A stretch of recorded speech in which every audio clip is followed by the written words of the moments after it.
আমরা এসে regular monitoring করতেছিলাম রমজান উপলক্ষে। তো আমরা একটা মুরগির দোকানে এসে দেখতে পাই একটা মুরগি আমার সামনেই মারা যাচ্ছে। মারা গেলে উনি জবাই দিল, প্রায় মৃত প্রায়, তাকে জবাই দিয়ে এখানে রাখলো। আমি তখন এর মধ্যে ঢুকে দেখি যে এইখানে আরো মরা মুরগি, এরকম 10টা মুরগি পাইলাম এই জবাইয়ের পাশে, এইখানটাই ছিল। এই যে দেখতে পাচ্ছেন, এই যে জবাইয়ের যে জায়গা, এইখানেই তিনি জবাই করে এবং এইখানে ছিল এই যে 10টা। হয়তো আদৌ জবাই করছে কিনা এর মধ্যে দেখা গেলো যে আমরা গ্রিল খাই, বাচ্চারা খায়, এই বিভিন্ন চাপ খায়, এগুলো হয়তো হোটেলের রেস্টুরেন্টে চলে যায়। এই যে এত টাকার মাল, আমার মনে হয় না যে উনি এগুলো ফেলে দিবে, এই লোকসান উনি দিবে। এগুলো কিন্তু আমরাই খাচ্ছি, রেস্টুরেন্টে দিচ্ছে, বিভিন্ন জন যে প্রসেসিং যে এগুলো হয় এগুলো হচ্ছে রেগুলার।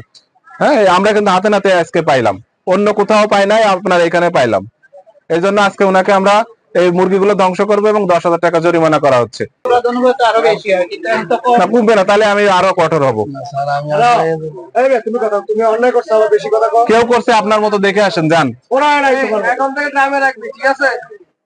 কোনো ডিক্লেয়ার কিচ্ছু নাই। আমার সামনে একটা মরে যাচ্ছে জবাই দিয়ে এখানে রাখলো, আমার সামনে মরে গেছে কিনা আদৌ জানি না। এই যে রাখছে,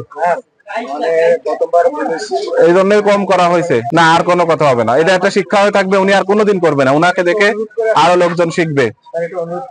ঠিক আছে, অনুরোধ আমি রাখছি, আমি এই জন্যই 10,000 করছি।